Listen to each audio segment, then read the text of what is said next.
Oke, Assalamualaikum warahmatullahi wabarakatuh. Perkenalkan, nama saya Muhammad Azhar Haq dari Jaro 25 di 142. Di sini kita kembali lagi dengan video algoritma dari pemrograman pertemuan ke-11, dan kita juga masih membahas tentang pendahuluan C++ dari pemrograman awal seperti loop, list, array, dan fungsi juga yang lain. Jadi untuk yang pertama kita bisa saja menjelaskan tentang program C merupakan salah satu bahasa pemrograman fundamental yang banyak digunakan di dalam dunia akademik maupun industri. Karena secara modular pada materi ini kita akan mempelajari berbagai konsep dasar yang menjadi fondasi dalam membangun program C++ yang baik dan terstruktur. Konsep yang dibahas meliputi percabangan, perulangan, penggunaan array, fungsi dengan berbagai jenis parameter, prototype, modularisasi menggunakan file HTTP dan juga CPP, serta proses komplikasi menggunakan terminal. Semua materi ini saling berkaitan dengan membentuknya pemahaman untuk mengenai cara kerja program C++, mulai dari struktur kecil hingga perorganisasian proyek skala besar. Pemahaman yang kuat terhadap materi dasar ini sangat penting dalam mahasiswa mempelajari konsep lanjutan seperti Object Oriented Program (OPP). Yang pertama kita akan belajar tentang if else. Persamaan merupakan mekanisme yang mungkin program mengambil keputusan berdasarkan kondisi tertentu. Struktur percabangan if else bekerja dengan cara mengevaluasi suatu efeksi logika, kemudian menentukan blok kode mana yang harus dijalankan. Ketika kondisi pada if bernilai true, maka blok tersebut dijalankan dengan percabangan berhenti. Jika false, maka program melanjutkan evaluasi ke else if yang dapat berjumlah lebih dari satu. Jika tidak ada satupun kondisi yang bernilai true, maka blok else dijalankan sebagai jalur default. Konsep persamaan sangat penting dalam programan karena hampir semua logika program memerlukan pengambilan keputusan mulai dari menggunakan grab nilai, validasi input, hingga proses login. Dengan menguasai pertambangan, mahasiswa dapat membuat program yang lebih dinamis dan mampu menyesuaikan perilakunya berdasarkan kondisi. Berikutnya kita juga pelajari yaitu logika boolean. Tipe data boolean adalah tipe data yang hanya memiliki dua kemungkinan nilai, true dan juga false. Boolean berfungsi sebagai dasar dalam seluruh perbandingan dengan evaluasi kondisi pada pertambangan dan perulangan.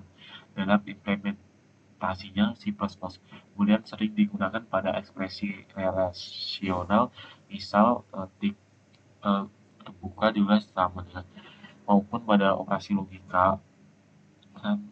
Pemahaman Boolean sangat penting karena seluruh mekanisme keputusan dalam program bergantung dengan nilai ini. Sebagai contoh, sebuah program dapat bergantung pada nilai ini. Contohnya adalah sebuah program dapat menggunakan Boolean untuk menggunakan apakah seorang siswa lulus atau tidak berdasarkan nilai tertentu, atau menggunakan menentukan apakah sebuah proses harus dilanjutkan atau dihentikan atau diulangi. Dengan memahami logika Boolean secara mendalam, mahasiswa dapat membangun logika program yang jauh lebih kompleks dan presisi. Berikutnya ada loop. Perulangan loop adalah struktur penting dalam pemrograman yang digunakan untuk menjalankan blok kode secara berulang berdasarkan suatu kondisi. Terdapat tiga jenis loop utama di C++. Loop for digunakan untuk jumlah iterasi untuk yang sudah diketahui. Struktur ini sangat efisien untuk iterasi dengan perhitungan tertentu. Yang kedua adalah loop while yang biasa digunakan ketika kita tidak mengetahui jumlah iterasi secara pasti, namun memiliki kondisi yang menentukan kapan perulangan berhenti. Yang ketiga adalah loop do while, memiliki keunikan karena selalu menjalankan blok kode minimal satu kali sebelum mengecek kondisi.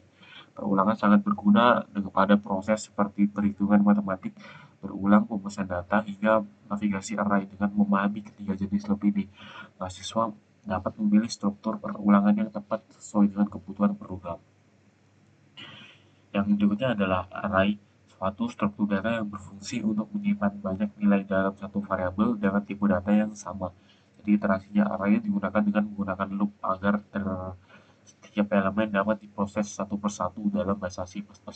Ketiga, jenis loop for while dan do while dapat digunakan untuk mengakses elemen array. Loop for sharing menjadi pilihan utama karena indeks array bersifat terstruktur dan mudah diprediksi.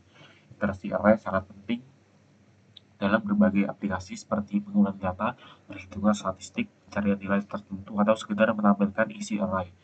Pemahaman menyeluruh terhadap literasi array mempermudah mahasiswa dalam menangani data dengan ukuran besar dan melakukan operasi pemrosesan data yang berulang.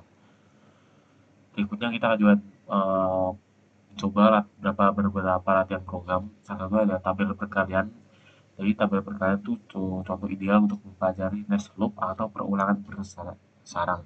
Pada next loop, sebuah loop berada di dalam loop lainnya sehingga memungkinkan program menghasilkan struktur hasil yang berbentuk tabel atau graph. Dalam latihan ini, loop pertama mengatur baris sedangkan loop kedua mengatur kolom. Hasil perkalian indeks dari kedua loop dicetak sehingga membentuk tabel perkalian 1-10. Latihan ini sangat berguna untuk memahami pola perulangan kompleks dan menunjukkan bagaimana dua loop dapat bekerja sama untuk menghasilkan data struktur dua dimensi. Kemudian ada by passcode. Perbedaan antara by passcode dan pass by reference adalah konsep mendasar dalam fungsi C++.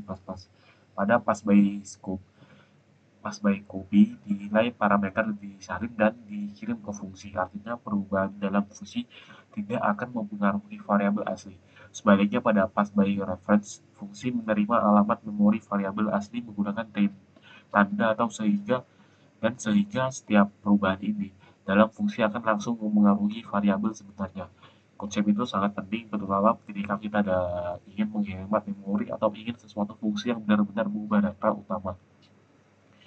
Misalnya tuh ketika kita ingin mencoba mengupdate nilai pemrosesan data dan memodifikasi array, pass by reference ini menjadi pilihan yang lebih tepat. Mana konsep ini meningkat kemampuan mahasiswa yang mengendalikan alur data ada di dalam pemrograman. Itu ada prototipe fungsi. Prototipe fungsi adalah deklarasi fungsi yang ditempatkan sebelum fungsi digunakan. Prototipe mendefinisikan fungsi, tipe data, return, dan parameter yang diperlukan sehingga compiler mengetahui struktur fungsi meskipun implementasi berdasarkan di bagian bawah programan atau di file lain menggunakan prototipe sangat penting dalam proyek berskala besar karena memisahkan definisi fungsi dan implementasinya, meningkatkan keterbacaan dan memungkinkan modulisasi kode dengan melalui prototipe. Siswa dapat membuat program lebih terorganisir dan menghindari error seperti fungsi not declared in the scope. Ada modulasi file HPP. Modularisasi adalah proses pemisahan kode program menjadi beberapa file agar lebih terstruktur, mudah dipahami, dan mudah dikelola. Pada C++, file HPP digunakan untuk deklarasi seperti prototipe fungsi, definisi struktur, atau konstanta. Sedangkan file CPP digunakan untuk implementasi fungsi. Teknik ini memungkinkan suatu file hanya berisi hal-hal bersifat penting dan menghindari penumpukan kode. Selain itu, modulisasi membantu dalam proses debugging, mempermudah kerja tim dalam proyek sebesar, meningkatkan efisiensi kompilasi, penggunaan header keyword seperti if, and def, define, dan endif, dan memastikan file header hanya diproses sekali oleh compiler, menghindari error duplikasi definisi. Kemudian ada compiler dan run pemrograman melalui terminal. Proses kompilasi melalui terminal adalah cara standar untuk membangun program C++ pada lingkungan Linux dan Windows. Perintah G++ digunakan untuk mengkompilasi satu atau lebih file CPP menjadi satu file executable. Setelah kompilasi, program dapat dijalankan menggunakan perintah. Jadi, dari nama program, pemahaman kompilasi manual sangat penting agar mahasiswa mengetahui bagaimana kompiler bekerja, bagaimana file saling terhubung, dan serta bagaimana menangani error komunikasi. Setelah itu, teknik ini digunakan untuk industri software development seperti proyek berbasis command line dan sistem operasi Linux. Mungkin kita bisa beri contoh-contoh dari pemrograman tadi di VS Code. Yang pertama adalah if else, juga boolean, loop, array, latihan program, barcode, dan prototype, dan modulisasi juga. Kita bisa langsung buka saja si VS Code kita.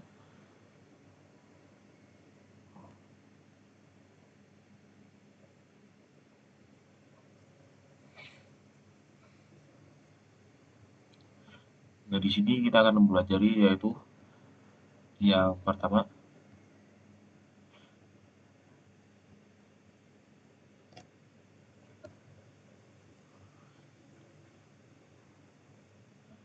Pertama adalah pertambangan if dan else. Boolean. Pertambangan adalah sel. Jadi pertama program ini akan mengevaluasi kondisi pada blok V. Jika nilainya true, maka blok tersebut dijalankan dan perjamuan selesai. Ini adalah salah satu contoh kodenya.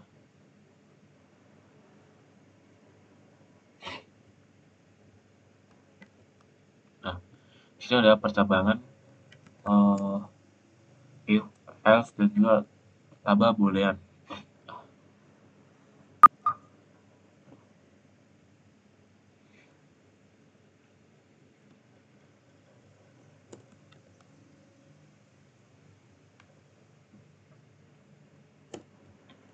Nah, di sini adalah salah satu contoh dari pemrograman if, else, dan juga boolean.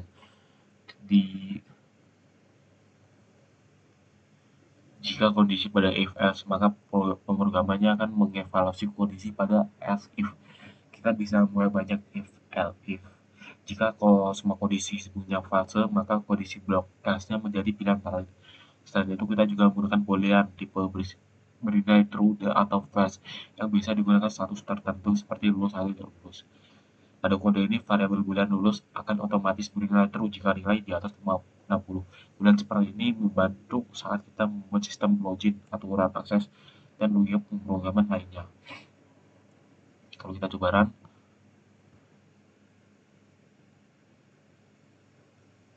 nah, sini nilai dari 85 S, nilai is, 13 S, nilai 60 S, before S, terus lulus N.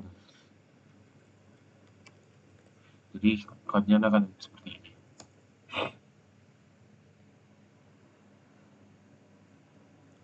Berikutnya adalah perulangan for while, do while.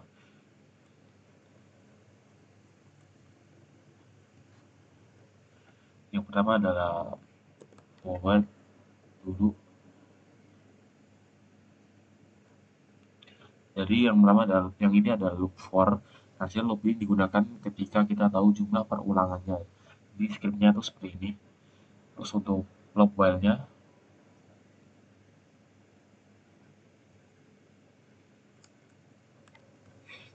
nah ini adalah untuk loop while-nya.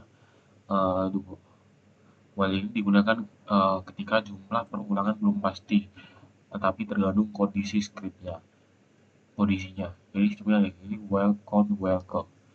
Berbeda dengan yang loop for tadi ya. Jadi dia menggunakan while aja sih. Ditambahkan dengan while di bawahnya its-nya. Jadi yang berikutnya adalah loop do while. Loop do while adalah satu-satunya loop yang pasti menjalankan blok minimal satu kali untuk mengecek kondisinya.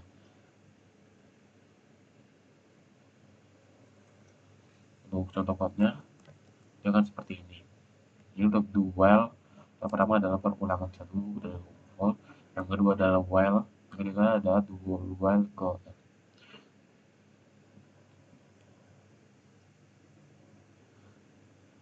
Ya, berikutnya adalah literasi array dengan loop.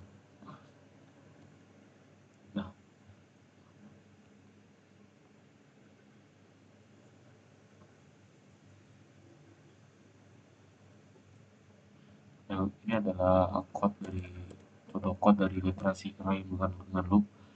Jadi array adalah kumpulan data yang tipenya sama. Kita dapat menggunakan ketiga loop untuk menelusuri elemen-elemen pada array di sini. Nah, jadi di sini ada kayak menggunakan for, count, terus untuk menggunakan while-nya di sini. Ini adalah menggunakan do for while-nya. Misalkan, nah jangan di sini.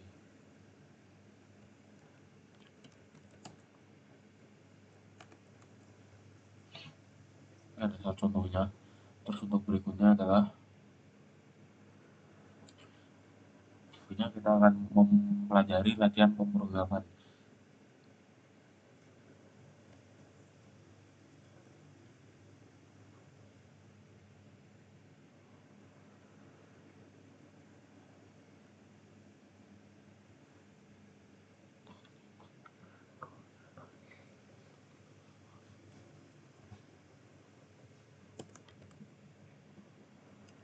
Jadi ada pemrograman yang pertama kita,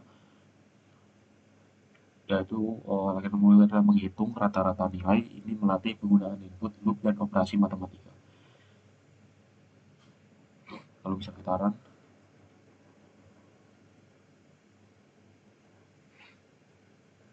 nggak bisa karena ada inputnya.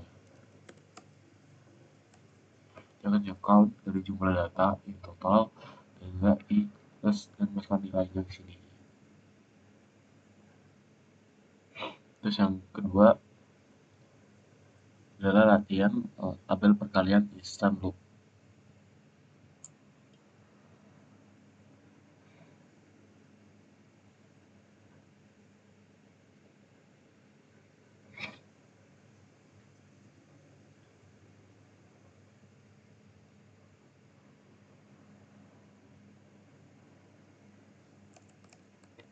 Nah, untuk latihan kedua adalah contoh perulangan berserang instant loop atau membuat tabel perkalian dengan for i in seperti ini. Nah, berikutnya adalah pass by quotes dengan pass by reference.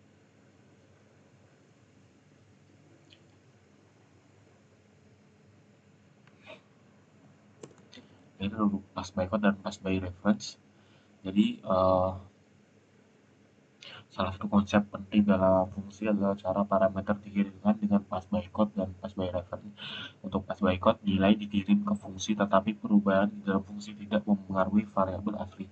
Untuk pass by reference menggunakan eh, tanda sama dengan sehingga variabel asli ikut berubah seperti ini. Jadi count x setelah di copy ke tangga tetap 10, tapi yang y akan setelah reference akan menjadi ke 100. Dengan ini kita bisa memilih apakah nilai asli berubah atau tidak.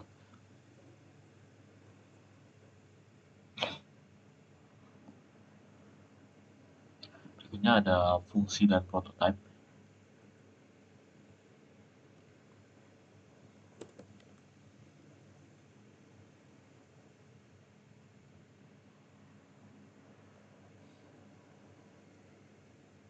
Nah, fungsi prototype adalah deklarasi fungsi yang ditempatkan sebelum fungsi dipakai. Biasanya file header.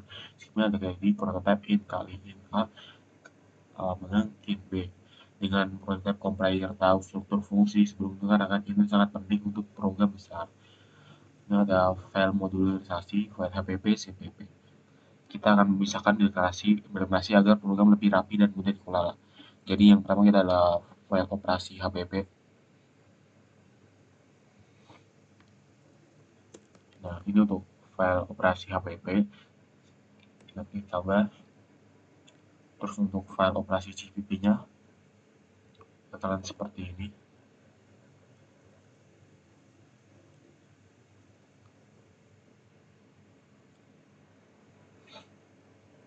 Nah, ini untuk file operasi yang HPP, CPP.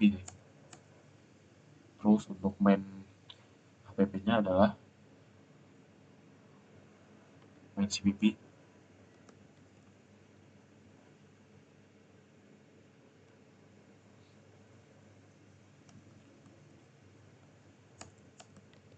Nah, dia bukan include iostream untuk operasi HPP using namespace std in main dan di sini. Jadi ini untuk file operasi HPP, operasi CPP dengan include operasi HPP dulu. Terus yang ketiga adalah main dari operasi CPP-nya.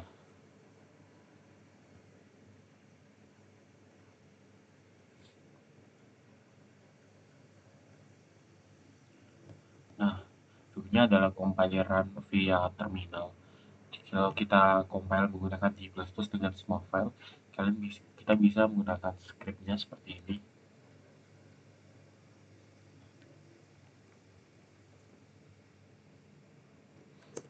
Nah, ini tuh script untuk mengcompile semuanya dengan terminal kita.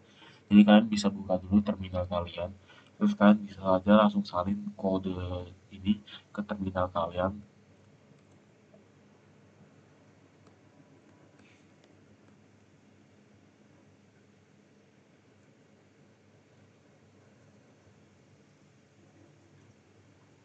Jika kalian sudah di sini, kalian bisa aja langsung mengecek dari komputer kalian.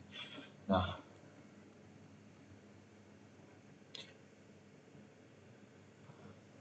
mungkin itu dulu untuk pertemuan kita kali ini. Kesimpulannya hari ini kita telah mempelajari percabangan berbagai jenis loop, array, latihan perhitungan, konsep parameter fungsi, prototipe, modularisasi, serta cara compile di terminal. Semua konsep ini adalah dasar penting sebelum belajar OPP di C++. Terima kasih sudah mengikuti video ini. Semoga materi ini bermanfaat dan memperkuat pemahaman kalian tentang pemrograman C++. Jika ada salah atau lebih, mohon dimaafkan. Saya Mumtaz Anabiah pamit undur diri. Wassalamualaikum warahmatullahi wabarakatuh. Uh, Oke, di sini saya akan menjelaskan dari running programnya. Di sini saya akan mencoba run dari program kita. Yang pertama yaitu akan menggunakan akan coba run kode prototipe dan fungsi kali.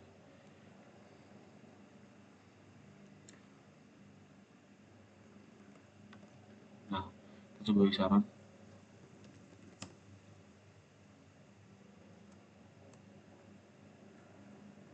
Di sini sudah bisa mengeluarkan angka dari fungsi kalinya itu 12. Uh,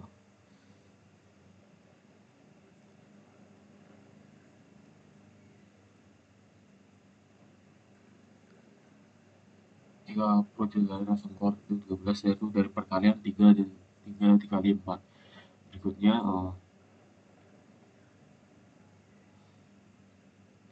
Berikutnya kita akan mencoba kodian yaitu di kedua yaitu by passcode by reference.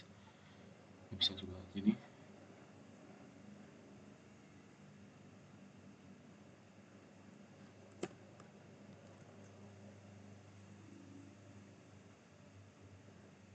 Di situ sudah keluar ya di sini.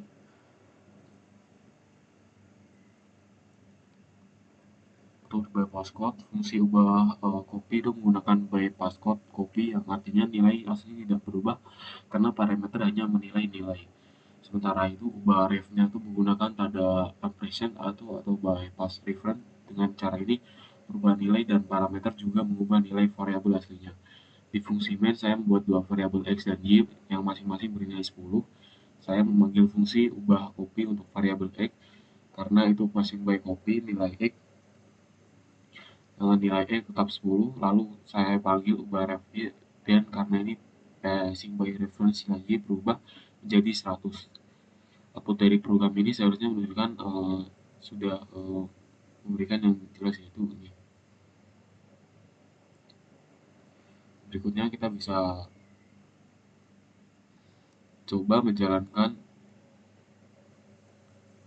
program perulangan kata-kata.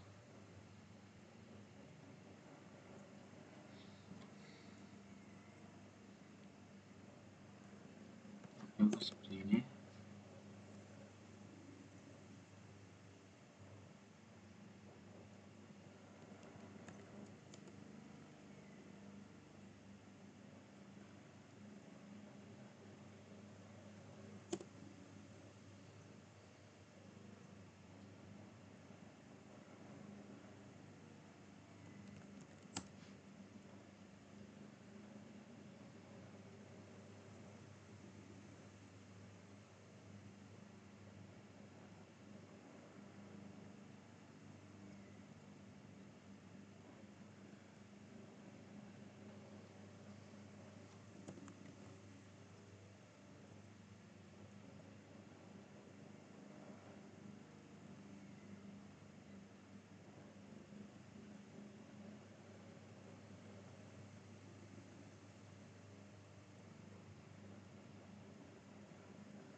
Nah, di sini kita bisa menggunakan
Nih,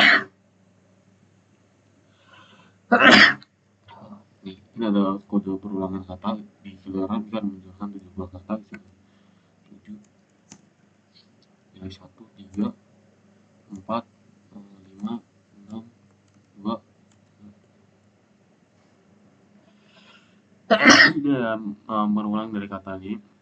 Nanti kita jumlahkan ke 7, dia akan meminta kita untuk masukkan nilai sampai ke 7, dan dia akan menghitung rata-rata nilainya di sini. Nah, begitunya kita akan mencoba kodean, yaitu contoh dari for while dan do while loop CPP.